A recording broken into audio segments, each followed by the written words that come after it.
Fayyadamtoota Imo hundaaf viidiyoon kun hedduu isin barbaachisaa waan ta'eef laayik gochuudhaan akkasuma warroonni haaraa taatan sabskiraayib gochuudhaan maatii keenya ta'a.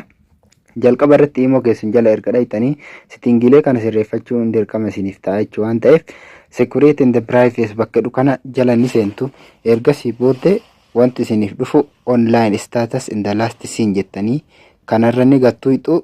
Kana kan isin gochuu qabdan namoonni fakkeenyaa fi wayita isin nama bilbilaa jirtan yookaan daataa keessan banattanii jiratanitti jechuudha.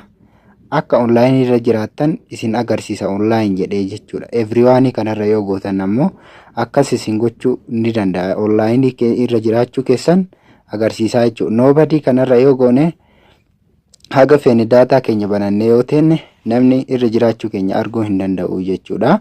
My contact irra yoo goone ammoo namoota lakkoofsa qofa keenya qofa qaban jechuudha.